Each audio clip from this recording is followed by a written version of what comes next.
Bom, boa tarde, pessoal. Bem-vindos a mais um Code Facts Inside. E hoje, nesse sábado maravilhoso, a gente tem a presença da Carla. Ela que mora no Japão há mais de 20 anos e que tem um amplo conhecimento no mercado japonês. E também temos a presença do Yuzo, que veio acompanhar e ajudar a sanar nossas dúvidas aqui. Eu particularmente, estou muito ansiosa por esse momento, porque eu adoro experiências, ainda mais num lugar que eu tenho muito carinho, que eu gosto muito. Então, hoje o Codifex é para a gente ampliar os nossos conhecimentos, tirar nossas dúvidas e sobre o mercado japonês. Então, bora começar esse Codifex e eu passo a palavra para Carla. Oi, eu sou a Carla, moro no Japão já faz quase 25, né? Já vai fazer 25 anos. Eu vim para cá com 16. Até então não sabia nenhuma palavra em japonês, mal falava bom dia. E aí com o tempo, e eu nunca estudei aqui, mas eu vim para trabalhar direto, né? Então foi aprendendo no dia a dia mesmo na conversação, né? E eu tô na luta para aprender a ler ainda, porque kanji é uma coisa meio complicada, né? E eu sou designer gráfico, trabalhei bastante tempo. Oi? Trabalhei bastante tempo na área e agora estou em transição de carreira com o mundo da programação.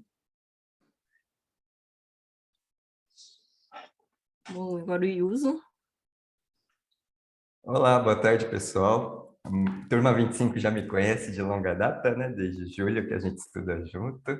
Então, vou dar uma rápida introdução. Eu sou o Fábio Yuzo Matoba, mais conhecido como Yuzo, da turma 25. Turma A, né, no caso. Um pouquinho sobre mim. Eu sou engenheiro eletricista, com ênfase em eletrônica, formado pelo Instituto Mauá de Tecnologia. Eu fui bolsista no Japão 2 vezes, estudei sistema Toyota de produção na primeira vez. Na segunda vez eu estudei gestão empreendedora para sucessores e um pouquinho da minha carreira profissional. Comecei atuando na área de engenharia de desenvolvimento de hardware. Depois disso eu segui para isso na Toledo de balança eletrônica. Segui para a área de compras na empresa Scania.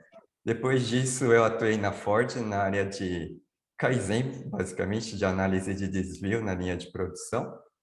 E, em seguida, eu fui funcionário público na área de compras, para depois me decidir para um processo seletivo para ir para o Japão. Eu falei, nossa, e agora, hein? Eu sou funcionário público, a vida é fácil, mas não, chega, exoneração. Fui para o Japão.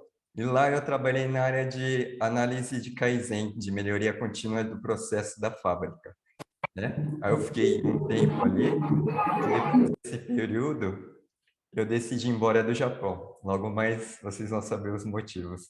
E fui morar na Austrália, onde eu fiz meu intercâmbio, fiquei 10 meses na Austrália, voltei para o Brasil por causa da pandemia da Covid. Aí depois no Brasil eu trabalhei numa empresa de TI chamada Globant, só que o meu foco era fazer a análise dos sistemas, basicamente monitoria dos clientes japoneses. A empresa Globant ela é argentina, mas o nosso time de trabalho era Japão, ou seja, empresas igual a Lion, Kao, etc., ficavam sob os nossos cuidados e a gente fazia monitoria e fazia também transmissão de dados, a gente tinha que fazer movimentação de dados e liberação dos clientes nos sistemas das empresas. E quando tinha algum problema, eu reportava direto para o Japão, geralmente por e-mail e em situações graves, aí eu ligava para o Japão. Aqui era de noite e lá era de madrugada. Ou seja, o japonês demorava um século para atender o telefone porque ele estava dormindo.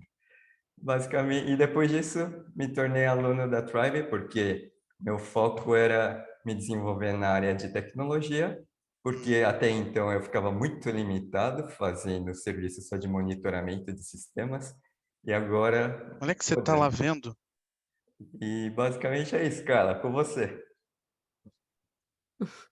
Nossa, a gente já se conhece, mas eu não conhecia toda a história do Yuzo, estou impressionada. Né? Bom, Carla, você quer E, fazer mais algum adendo sobre a sua história ou você quer abrir para pergunta?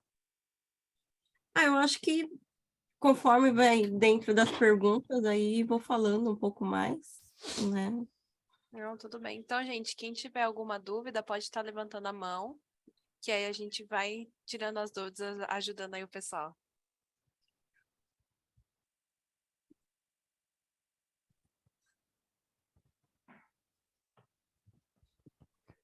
Estou me sentindo nas aulas de soft skills quando ninguém levanta a mão. Então, o Eu- Pablo levantou a mão.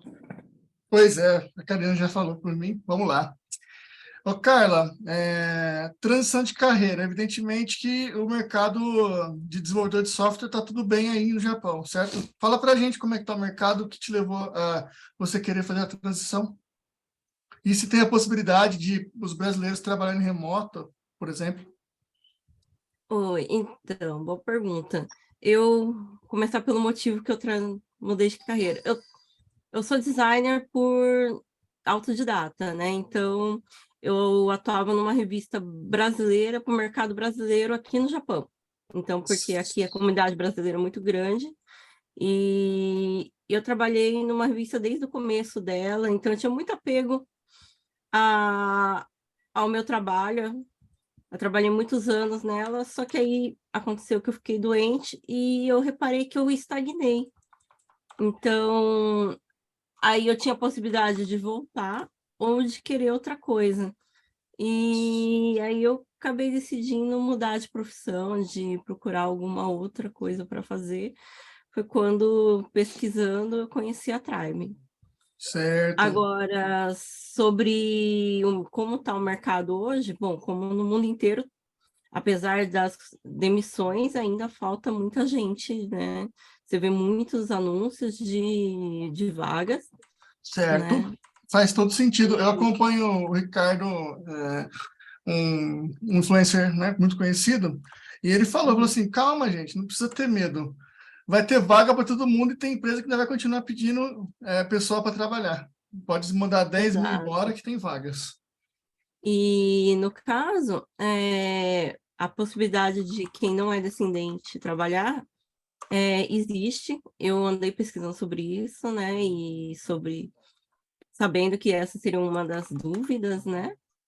E existe sim a possibilidade, só que eu vejo que existe uma certa preferência para quem mora aqui, por causa que assim existe também um pouco do receio do fuso. Igual quando eu fui entrar na Tribe, houve um grande medo da Tribe porque eu iria estar no horário invertido. Na verdade, tem essa Então, questão, né? foi conversado, tal, só que eu já sou uma pessoa acostumada, eu já tinha o fuso horário invertido naturalmente. Eu sempre trabalhei durante a noite porque eu prefiro. Então, Dá para para mim, isso não. imaginar mesmo, que o Yuzo falou lá, né? Por exemplo, tipo, deu pau no sistema, preciso ligar para alguém, acabou, né? Só amanhã mesmo, tá ligado? E Isso, aí foram dificulta essas mesmo o 12 horas de remoto. fuso, né? Aham, aí fica a dificuldade E, remoto. e eu vendo as vagas, existe a possibilidade de quem fala inglês. Para quem fala português, não. Dificilmente você vai achar alguma coisa. Precisa do inglês, pelo menos. Aí, bastante empresas não têm exigido japonês. Ou um japonês muito básico, né? Aí existe essa possibilidade de trabalhar falando apenas inglês, né? Certo, legal. Obrigado, cara. Então, a base, pelo menos o mercado está aberto para quem quiser tentar. Gostaria de complementar, será que poderia? Claro. Então vamos lá. Em relação ao que a Carla falou, realmente é tudo isso que acontece no mercado japonês. Tem uma questão também trivial no mercado deles. Qual que é? Pelo período que eu trabalhei também lá, é o seguinte: os japoneses eles não são bons com o inglês. O idioma japonês, comparado com outros idiomas, ele é muito simples. Então, para aprender um outro idioma é muito difícil os fonemas das outras línguas. E aí, tá baixo o volume? Ah, não. Tá. E aí, então, o que acontece? Eles gostam mesmo de contratar gente que tem contato com o mercado estrangeiro, porque faz parte, né, do mundo globalizado isso. E como os japoneses, a maioria tem problema com a língua inglesa, então o que que acontece? Quando eles acham um estrangeiro que, de preferência nativo da língua inglesa e que fale japonês, eles dão preferência para esse estrangeiro, para atuar diretamente no país. Não que isso seja uma barreira para nós, por exemplo, os brasileiros, que acontece no nosso caso. Para ter um espaço dentro do mercado japonês, é preciso saber um pouco do idioma nativo, o japonês, não tem jeito isso. E o inglês vai ser seu diferencial para você atuar dentro da empresa, independente da área de atuação. Para quê? Para você fazer o contato que você precisa com os estrangeiros, independente do país, né? Então, esse vai ser o seu diferencial na hora da contratação dentro da empresa japonesa. E é isso. Agora o Ale quer tirar uma dúvida. Opa, dá para ouvir tranquilo? Dá sim. Eu queria saber, eu ouvi dizer que o mercado japonês, ele atua com uma carga horária elevada em comparação com outros países. Eu queria saber como que está a cultura atual, né, do Japão, se essas cargas horárias ainda estão bem pesadas e tal, e como funciona isso na prática mesmo, tipo, segunda a sexta e tal. Bom, isso existe, né? Só que tem mudado muito. As leis de trabalho têm ficado mais rígidas nos últimos anos, e isso tem mudado. Mas no mercado de tecnologia é um mercado à parte. Porque vendo que o Japão perdeu muita mão de obra para empresas estrangeiras no mercado de tecnologia, eles estão se adequando ao que o mundo faz. Então, horário mais flexível, tem flexibilidade de horário. Eu vi bastante anúncio de vagas para trabalho de 2 ou 3 dias na semana. Então, de trabalhar de casa, então, isso tem mudado, mas isso focado no mundo de tecnologia. Em fábricas, em outros mercados, ainda é um pouco mais fechado. Aqui, trabalhar 12 horas por dia é muito normal. Tipo, 3 horas, 8 horas de trabalho normais e mais 3 de hora extra. Mas só que aí eles têm limitado a 40 horas extras mensais, né? E isso tem sido muito... Antes existia essa regra, mas ela era muito flexibilizada. Hoje em dia já tem sido cobrado das empresas, até de empresas metalúrgicas, que eram conhecidas por terem longas horas de trabalho, ou empresas no ramo de comida. E isso tem sido bem Ministério do Trabalho por causa de burnout, de problemas, né, com a população, então está cada vez mais rígido. Ah, Que legal. as empresas respeitem isso. Interessante. Quanto a, a home office, tá ficando mais aberto também nesse segmento de tecnologia? Já tá quase, tipo, 100%? Não sei como tá. Então, acho que é como está no mundo. Tem bastante Aham. vaga que você vê que... Principalmente para as vagas que eles aceitam quem fala inglês. Uhum. Aí, eu andei pesquisando durante essa semana, né? E essas vagas, principalmente, têm opção de trabalho remoto ou trabalho híbrido, né? O Aham. 100% presencial existe, mas ainda é para quem normalmente fala japonês, né? Então, e no caso de quem fala japonês, eles pedem a certificação de N2 para cima, né? N2 ou N1, né? Que Uhum. aqui é o teste de proficiência, né? Ah, legal. Muito obrigado, viu? Nada. Só Yuzo, tem complementando. alguma coisa? Obrigado, cara. Complementando essa questão do teste de proficiência, o JLPT, que é o Noryokushiken, ele é do N1 ao 5, sendo o 5 mais fácil, o N1 o nível mais alto. O N1 geralmente é para quem vai atuar na área de letras no Japão. Aí precisa de um vocabulário bem específico, né, para atuação. Enquanto que o recomendado no mercado, como a Carla acabou de falar, fica entre N3 e N2, mais para o N2 do que para o 3. Isso. Até então, N3 era aceitável, mas agora o foco mais é o N2, que é praticamente o certo domínio do idioma, né? Você saber conversar no dia a dia com as pessoas, cobrar o essencial, não ter um misunderstanding, como que é isso em português? Não entender, né? Ficar Isso, com. isso, falhar na comunicação, né? É, Isso, exatamente. E o nível de kanji de leitura é o equivalente ao término do ensino médio, o N2. O nível de... legal. Para você saber o Show, muito obrigado, viu? que é isso. Bom, o Patrick, ele fez uma pergunta no chat, então vou estar lendo aí para vocês passando nessa dúvida. Ele perguntou se vocês têm alguma indicação de curso de japonês. No caso, online ou presencial? Depende muito. Online. Online, geralmente curso online, o ideal seria um professor particular para você ir no seu nível de aprendizado. Por quê? Cada um tem o seu nível. Por exemplo, a Carla é mais rápida que eu para aprender as coisas. Isso eu percebo no nosso dia a Mentira. dia.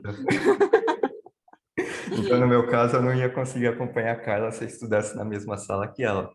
Então, especificamente, se eu puder pagar, eu pagaria um professor particular para ir no meu ritmo e aprendendo na velocidade que eu preciso. Porque eu acho, do meu ponto de vista, por experiência própria, quando você está estudando junto com uma turma, você tem que seguir o ritmo da turma. Às vezes a turma pode ser mais rápida ou mais lenta que você. E isso vai acabar atrapalhando o seu andamento em relação ao idioma de alguma forma. Por isso que se for online, eu acredito que seria melhor pesquisar, pede referência sobre professor particular, principalmente nas escolas de japonês. Aqui em São Paulo tem muitas, eu sou de São Paulo. E que nem a Aliança Cultural Brasil-Japão é um exemplo de uma escola boa para se aprender o idioma, que o foco é conversação. Não que você não vá aprender a escrever. A escrita fica mais para a parte de casa, de lição de casa, que é o shukudai, que a gente fala, né? E é uma escola onde eu aprendi o idioma japonês. Eu não aprendi o japonês no Japão. Eu aprendi no Brasil, tanto a escrita, conversação, interpretação e leitura, né? As 4 skills, as 4 habilidades de um idioma. E eu recomendo pelo resultado que eu tive. Foi por causa desse estudo que eu consegui as bolsas de estudos no Japão. E só para acrescentar, para quem mora em São Paulo, tem chama JICA, JICA, do governo japonês ensinando a língua japonesa pelo mundo, e se eu não me engano, é de graça. E no Brasil, eu sei que eles têm turmas de vez em quando, e eles ensinam de todos os níveis, né? E desde também do voltado só para o trabalho. Então, é um curso bem legal. Eu já fiz esse curso.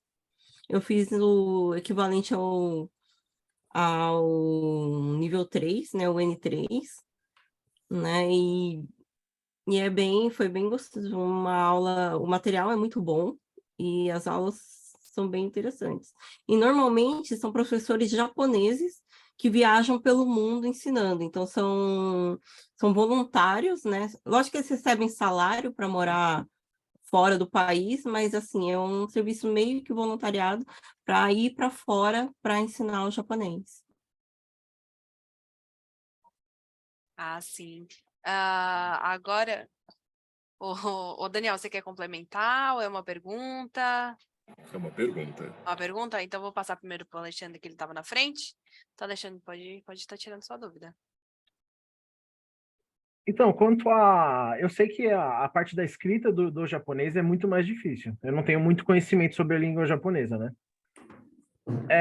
Mas eu sei que a conversação é mais fácil. Nas empresas, quando tem bastante gente estrangeira, né, dentro da empresa e tal, eles costumam, os documentos, é tudo na escrita japonesa ou eles passam para o alfabeto ocidental também?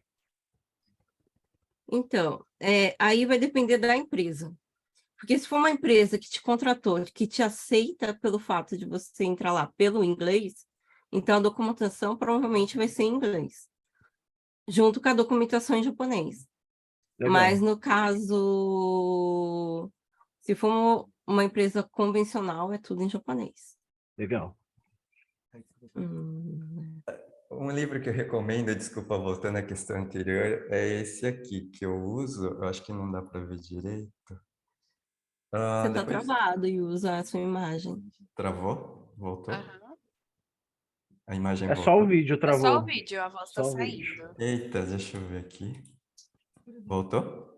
Não, ainda tá uma tela preta agora. Ah, meu Deus, problemas técnicos. Vai de áudio mesmo. Eu vou Nossa, sair, eu vou sair e já volto. Podem. beleza.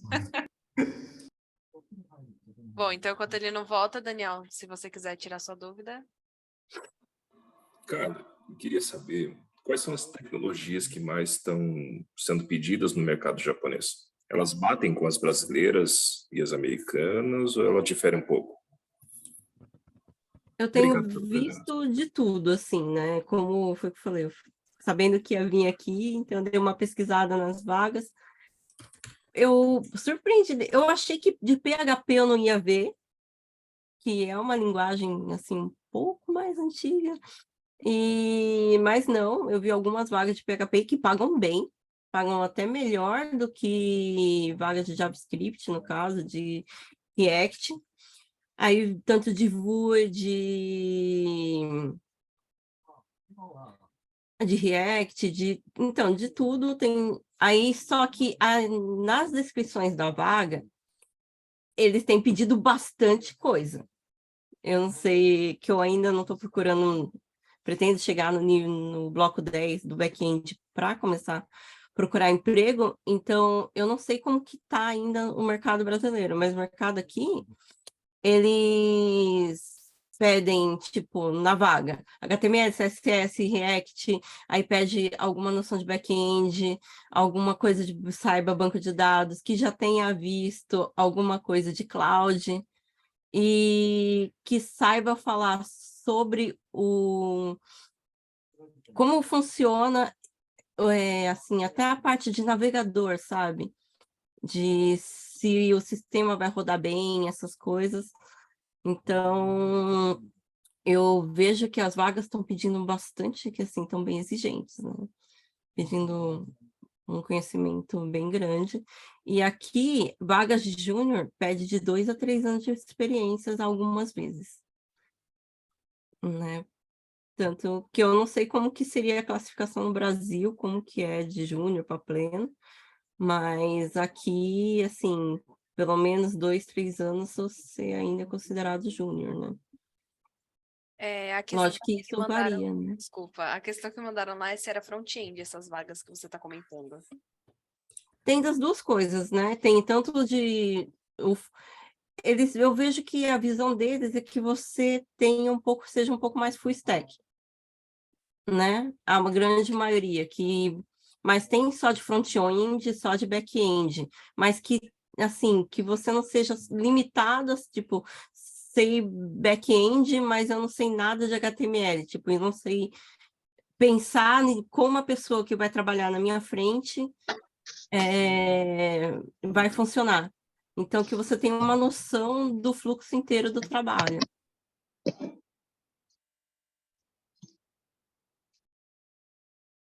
Entendi. Agora eu tenho uma questão, uma dúvida minha. Quando vocês estão codando, na parte, você está numa empresa japonesa, tem chance do código estar em japonês? Tá no kanji? Não sei dizer. Não. Que língua que vocês usam para codar? Não, assim, pelo que eu vi aqui, tipo, como as linguagens...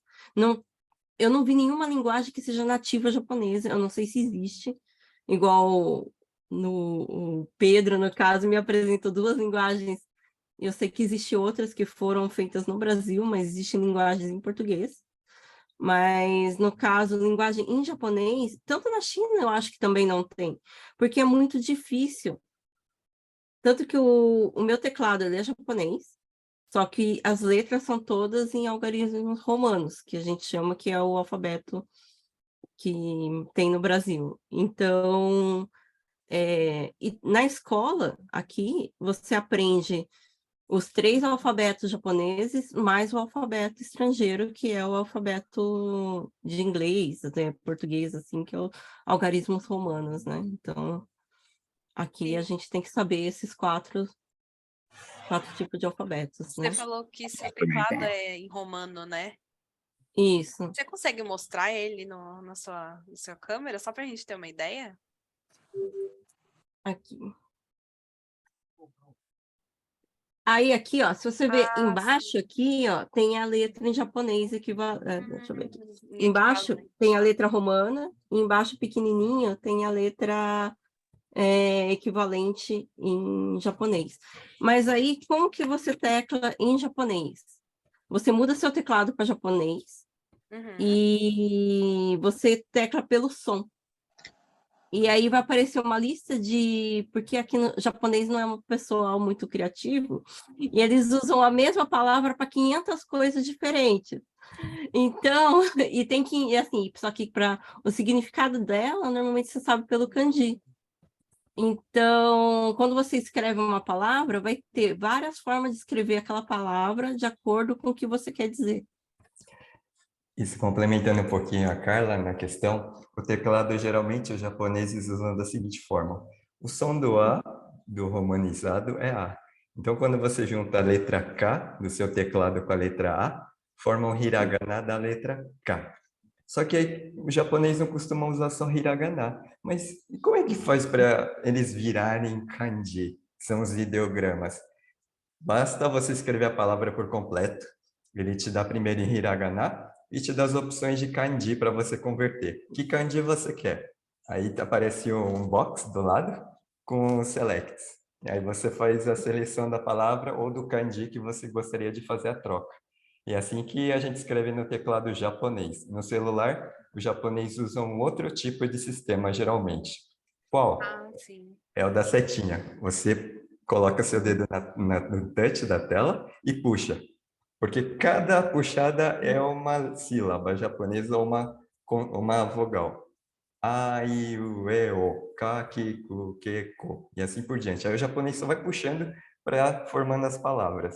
Então é bem Assim. diferente da gente no sistema de A, celular, no aham. mobile. A gente até o português ainda tem, né? O autocorreção, tipo, tem as opções que você consegue selecionar, né? Acho que a ideia é bem parecida, então, né? Tem bastante autocomplete aqui para Ah, ajudar o...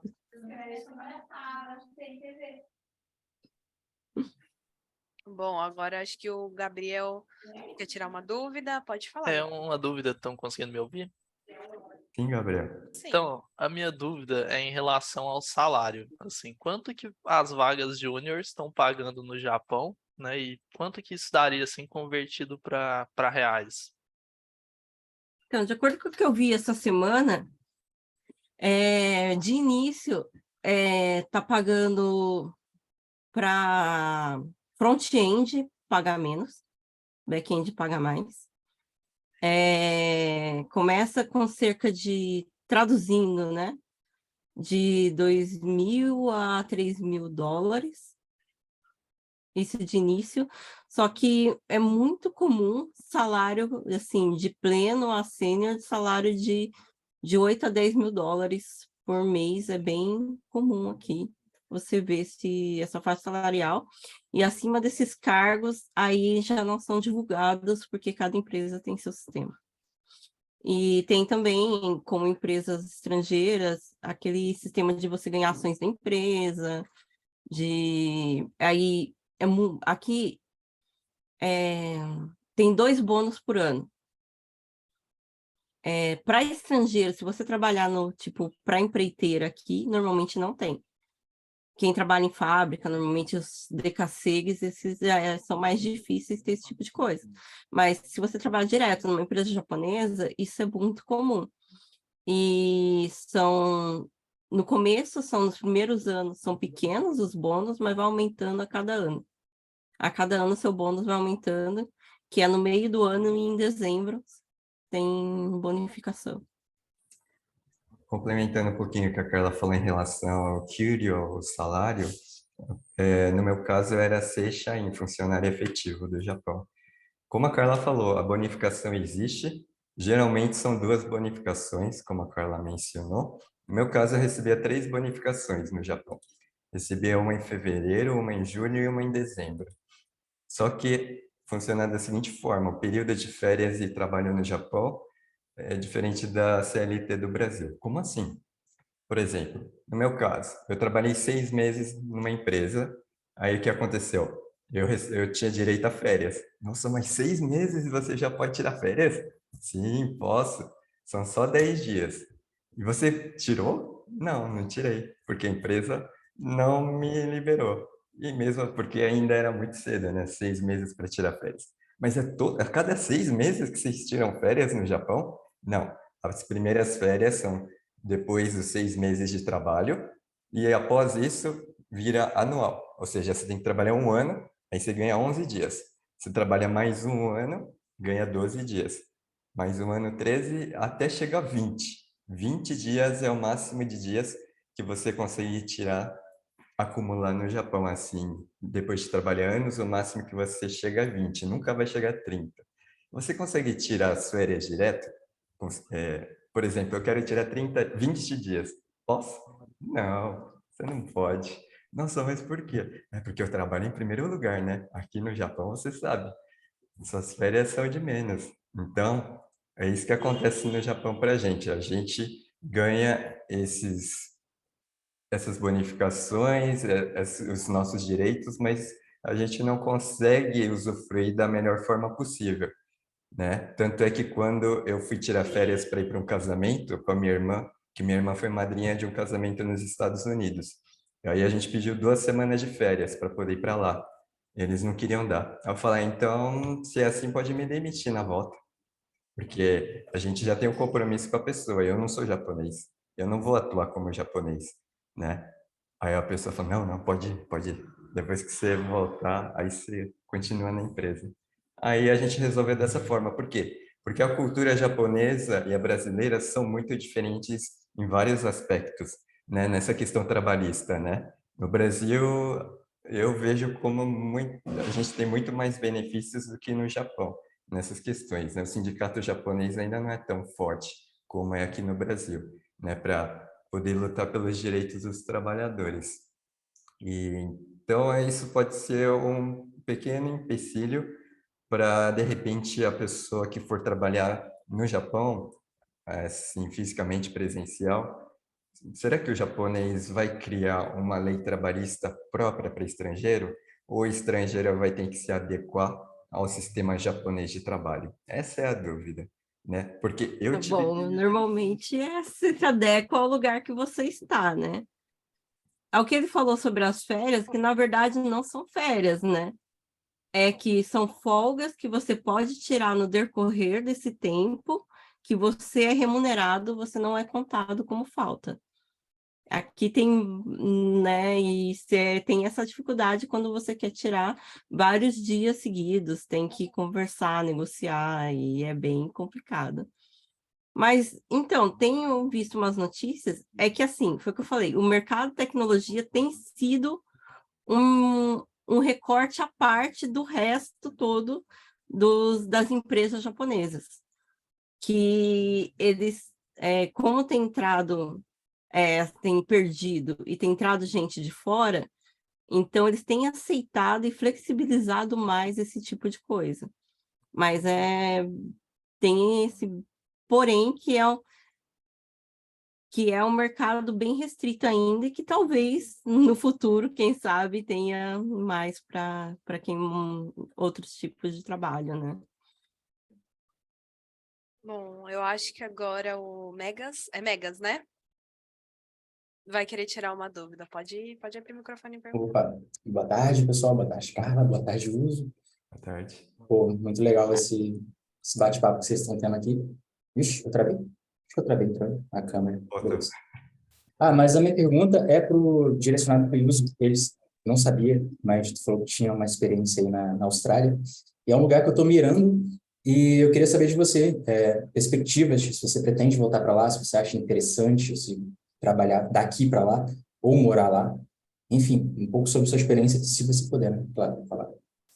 sim, temos os prós e contras, né, como qualquer situação, e aí a decisão depois, no final, é sua, né, em relação ao processo. Primeiramente, a Austrália realmente é um país extremamente desenvolvido, pessoas bem educadas, as coisas funcionam como em qualquer país desenvolvido, né? E aí a questão, por que que eu fui morar na Austrália? Porque o Japão tem uma carga muito pesada para mim, eu estava ficando doente e decidi ir embora. Simplesmente foi isso. E aí eu me preparei para ir para um país de língua inglesa. No caso, eu levei em conta muito os valores, né? Como o dólar australiano tem um peso menor, comparado com o americano e o canadense, por exemplo, minha escolha mais assertiva no momento foi ir para a Austrália, por questão também de logística, né? Que, se bem que entre o Japão e Estados Unidos e Austrália é a mesma distância, só que um é para o lado e outro é para baixo, só isso. Mas enfim, cheguei na Austrália e aí o meu foco era o quê? Validar meu diploma de engenheiro e atuar na área de engenharia na Austrália. Só que para isso eu precisava de tempo, para quê? Para fazer o TOEFL, IELTS, seja qualquer um que fosse dos testes para validação de diploma, etc. Só que o custo de vida na Austrália é muito alto, mesmo o valor sendo menor do que o dólar americano. O que acontece? E também tem concorrência demais na hora de você arrumar um serviço, um bico, para você se manter. Porque os chineses, eles são a maioria, na Austrália também. E o que acontece? O mercado tem um valor médio de 25 dólares por hora de salário na Austrália. E os chineses aceitam trabalhar por 15 dólares a hora. Então, é uma concorrência desleal. Eu entendo o ponto de vista deles, só que isso prejudica as outras nacionalidades que estão buscando um emprego para poder se manter. Eu tinha minha reserva de dinheiro, tinha, mas uma hora ia acabar. E aí o que acontece? O mínimo que eu queria era dar uma melhorada no meu inglês, e foi isso que aconteceu, né? E eu trabalhei de sushi man na Austrália e trabalhei de dishwasher, que é o lavador de prato. Dá para ganhar um bom dinheiro, ganha. Dá para pagar as contas? Dá. Mas tem emprego fácil assim? Depende. Quantos chineses estão na sua frente concorrendo pela mesma vaga? Então aí que tem essa questão. Se o seu foco é chegar na Austrália e depois se estabilizar, não sei se sua área de atuação vai ser em engenharia, que você é engenheiro também, né, Megas? Então, aí é outro foco. O ideal seria você ir contratado de uma empresa do Brasil, por exemplo, para atuar num país estrangeiro, no caso, a Austrália. Mas se você não tiver essa possibilidade, você tem que estar ciente do quê? Se você está lá naquele país, você vai ter que ter uma certa reserva, porque não vai ser fácil você encontrar seu primeiro emprego, né? Justamente pelos motivos que eu te falei. Então, isso é um empecilho que você vai ter. E nesse tempo você tem que viver. Então você vai ter custos no seu dia a dia. O custo é bem alto na Austrália, sabe? Então esteja preparado para esse tipo de desafio. Mas em relação à cultura, você se adapta muito rápido. O accent, o sotaque, é uma questão de tempo. No começo eu falei, nossa, eu não aprendi nada de inglês. Mas aí você vê que é acostumar com esse sotaque do Aussie Australian, o Aussie accent, que é o sotaque australiano, que depois vai. Tem alguma pergunta específica ou era só isso mesmo? Para codar, Nobre, você acha que é interessante para a gente, programadores, Hum, mirar no mercado australiano? É uma pergunta que realmente eu não tenho uma resposta certeira em relação a isso, mas eu suponho que se você tem potencial, você consegue ir no lugar que for, sabe? Depende muito do seu potencial na hora de você trabalhar, do conhecimento do idioma que você tem. Como é que está esse mercado lá na Austrália? Será que tem muitas pessoas se formando na Austrália? Aí tem que analisar esses pontos antes de tomar uma decisão de morar para lá, né? Porque é muito, entre aspas, muito fácil a gente sair do nosso país para morar num lugar se você não sabe as consequências de quando você está em outro país, né? Porque aí você vê as dificuldades quando você chega lá. Eu já cheguei até a passar um pouco de fome lá por ter faltado dinheiro uma época, né? Mas realmente tem que se programar. Bom, eu tenho duas questões em relação ao que vocês falaram até agora. A primeira é sobre férias, né, que vocês tinham comentado sobre licença maternidade. Se tem licença maternidade no Japão. Porque como vocês falaram que não pega 20 dias seguidos, aí eu fiquei meio assim, bom, 20 dias seguidos é um pouco difícil, porque aqui no Brasil licença maternidade existe, né?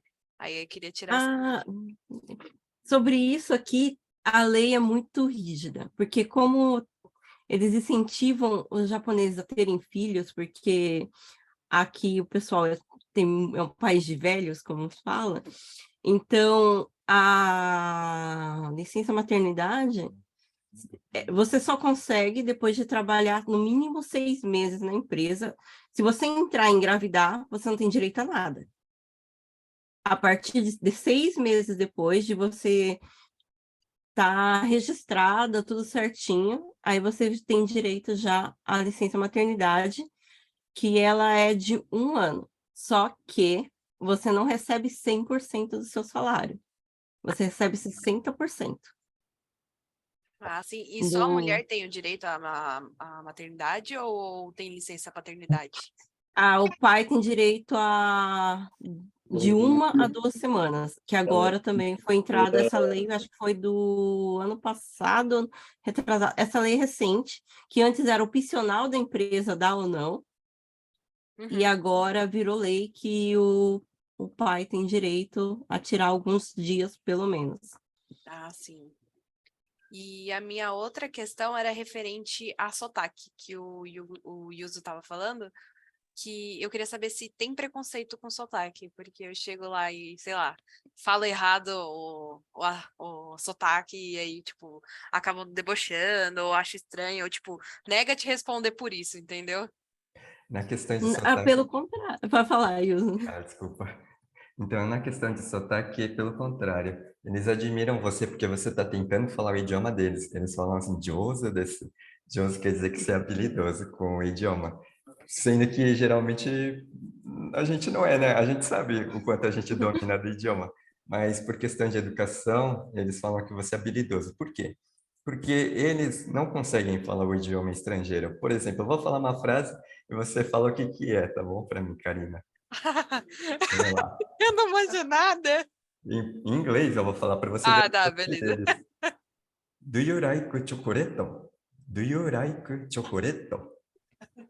Não sei, não. Do you like chocolate?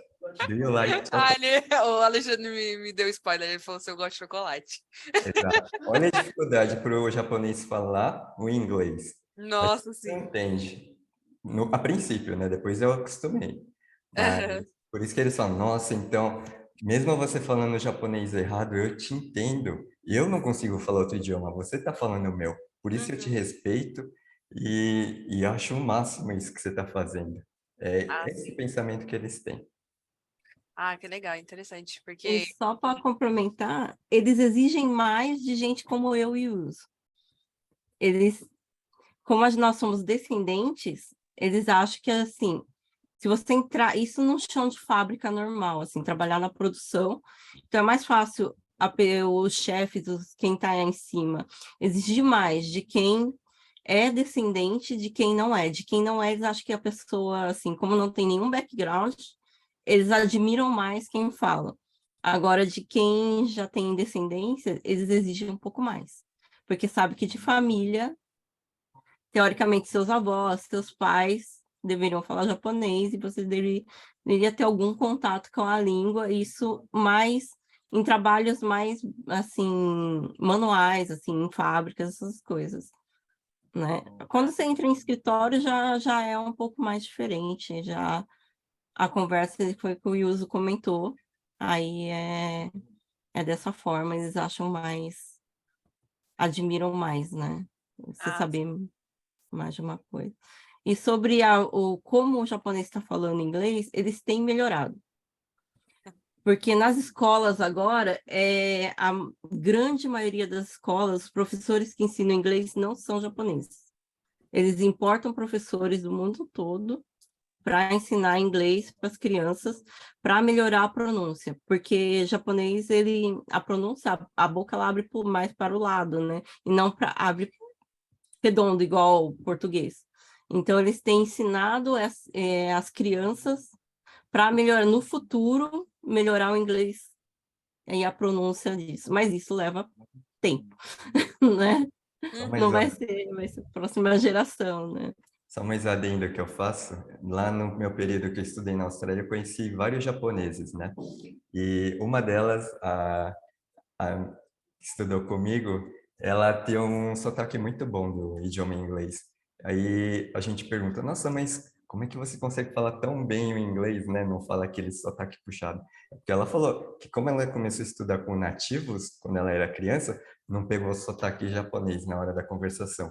Ou seja, quando você é criança, seu cérebro é uma esponja. Você absorve muita coisa, muitas informações até cerca de 7 anos.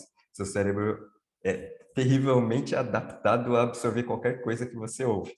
Tanto é que ela é uma prova disso. Não somente ela, mas todas as crianças que vocês pegarem para analisar com essa faixa de idade, que foram aprender o idioma, eles dominam esse idioma, falam como nativo.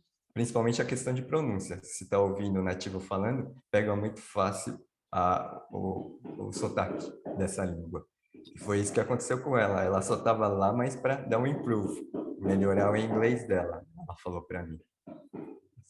Ah, sim, legal.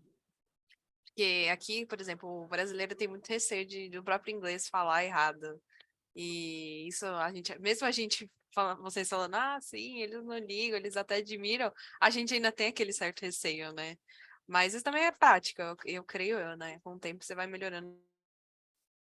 Isso vai da necessidade. A hora que você estiver Boa, travado pronto. em algum lugar e você não tiver ninguém para te ajudar, sai do mais errado que você fala e você tenta. E nisso vai melhorando. Eu sei porque como eu entrei, como eu falei, eu não falava uma palavra em japonês. E no começo foi bem difícil, mas a necessidade faz você perder esse receio de tentar se comunicar. E mesmo aos poucos e falando errado, você vai aprendendo e vai melhorando. E, e, e eles vão ajudando. Normalmente, eles são bem receptivos a tentar te explicar, a mostrar. Tem vezes que eles desenham, sabe? É bem engraçado esse tipo de coisa, assim, tipo, desenha, mostra uma figura. Agora com o celular, então, é muito mais fácil, né? Aí mostra, já coloca no tradutor, então é bem desse jeito. Sim, legal. E o Daniel tem uma pergunta? Pode abrir, Daniel, pode perguntar. Caramba, o tempo voou, né? Obrigado, gente, pela presença. Minha pergunta seria a seguinte: existe alguma forma de eu adaptar o meu portfólio para ser melhor visto pelas empresas japonesas? Ou, basicamente, eu fazendo meu portfólio para o estrangeiro, em inglês, já é o suficiente? Eu acho que pelo menos tem que estar em inglês, né? Tipo, em português eu acho que aí vai ficar bem difícil. Mas ele estando em inglês, eu acho que aí seria uma adaptação à vaga em si, né? Tipo, do que você está procurando, e aí se colocaria o foco naquilo, né? Eu vou colocar Mais do que em relação à linguagem, né? No caso, se você não tiver nenhum background japonês e não for colocar isso como skill, né? No meu caso foi o seguinte, o meu perfil do LinkedIn ele está em inglês e a parte referente a japonês está em japonês. Por quê? Porque se a empresa está interessada em saber as minhas habilidades específicas no mercado japonês, está lá. E, então ele já vai direto. Basicamente, se ela se interessar pelo meu currículo, ela vai ver a descrição das minhas skills, das minhas habilidades. Posteriormente, ela vai ver nos idiomas. O sujeito domina quais idiomas? Inglês e japonês. Maravilha, já acendeu uma luzinha ali para ele, ou para ela, para o Headhunter. Aí o que acontece? Ele vai lá e manda o meu perfil para a liderança dele. O sujeito tem essas skills, ele fala o idioma japonês. A gente marca entrevista com ele? A gente marca. Convida ele para a gente bater um papo. E é assim que acontece comigo. Já aconteceu uma vez para o mercado japonês. E as empresas estrangeiras, elas entram sim no nosso perfil, porque aparece lá que entra no nosso perfil, né, no LinkedIn. E se você deixa seu LinkedIn em inglês, com certeza as empresas de qualquer lugar do mundo vão, se for atrativo para elas, as keywords que vocês colocam ali, as palavras-chave, então elas vão atrás do seu perfil para analisar, para ver se a vaga é compatível com o que elas estão buscando. Então, eu aconselhava o quê? Independente de ser mercado japonês, o que acontece? Deixa o perfil, se possível, em inglês. E se não tem tanto domínio do idioma, pode pedir para ajuda para uma pessoa. Só que tem que estar ciente do quê? Se vier uma entrevista em inglês, tem que saber se virar e conversar com o headhunter, ou a pessoa que está lá comunicando com você, né? Eu já passei por uma entrevista com um indiano já para trabalhar numa empresa. E estava um pouquinho difícil de entender. Tá. Mas no final deu tudo certo. Então tem que ter.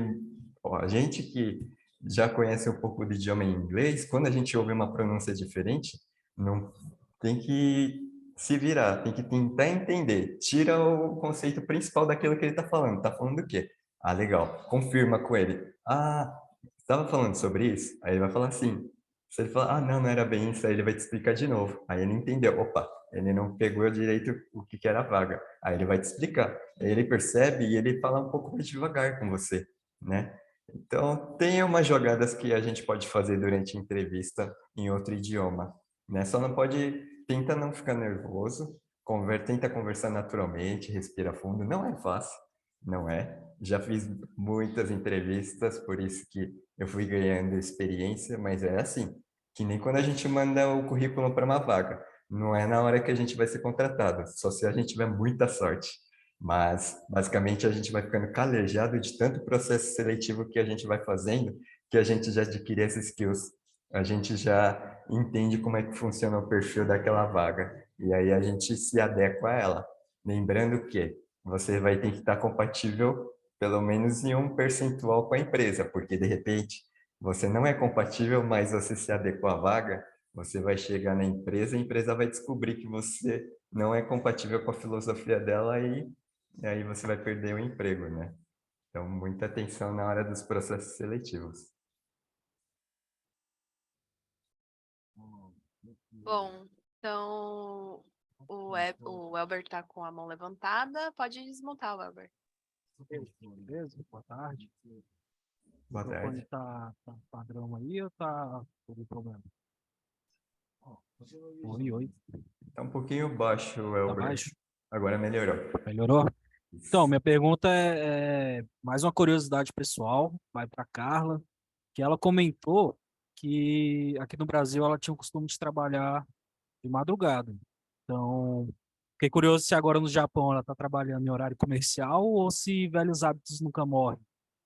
Ah, continua trabalhando de madrugada, assim, reinverteu. Ah, não, acho que então eu dei entender errado. É, assim, eu vim para cá com 16. No Brasil, eu já trabalhava nessa época, mas aí eu trabalhava no horário normal.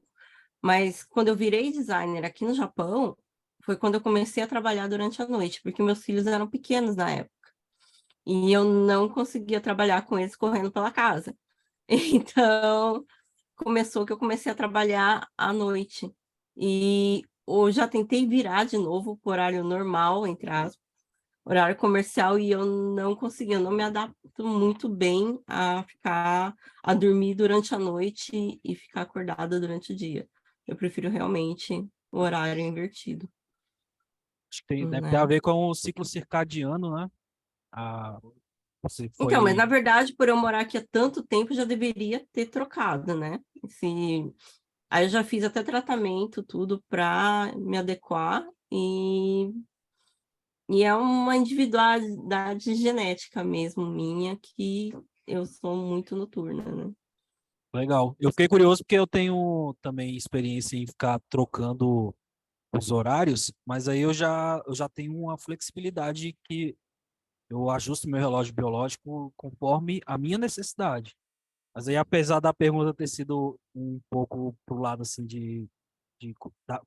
pro lado pessoal, tem uma questão relevante aí que, de acordo com o perfil do trabalho que a gente está executando, exige essa transição de horário, né? Que nem o Yuzo comentou, que o lance de se comunicar de madrugada, né? Então a gente tem que acabar se É, adaptando e exige essa habilidade que a gente não costuma falar muito, né, sobre isso. É mais É, questão de exato. Para quem necessidade. está procurando vaga, pretende algum dia procurar vaga para cá, remoto, trabalhando do Brasil, o primeiro conselho é que você tenha, que a sua casa seja adaptada a isso. Porque é um pouco difícil de quem mora com você e, no começo, entender a dinâmica que vai ser invertida. E fora isso, que vai ter dias que você não vai dormir, igual essa semana inteira, meu sono foi um inferno, porque as coisas têm que ser resolvidas no horário comercial. Então, vai ter dias que você vai ter problemas para resolver durante o dia, e se você vai trabalhar durante a noite, então seu horário de sono vai ser sacrificado. Você não pode, tipo, hoje eu não vou trabalhar para resolver tal problema, porque como você pode resolver durante o dia, você não tem essa desculpa da noite. Então, você acaba trabalhando, no caso, eu estudando e tendo que fazer as coisas. Então, vai acontecer esse tipo de coisa, esse tipo de problema. Entendi. Karina, eu posso puxar mais uma pergunta? Pode puxar sim, aí a gente vai finalizando com a sua pergunta, tá bom? Valeu. Eu fiquei curioso também, você fez um comentário sobre a questão do nosso ambiente, e como é que aí no mercado japonês eles lidam com interrupções?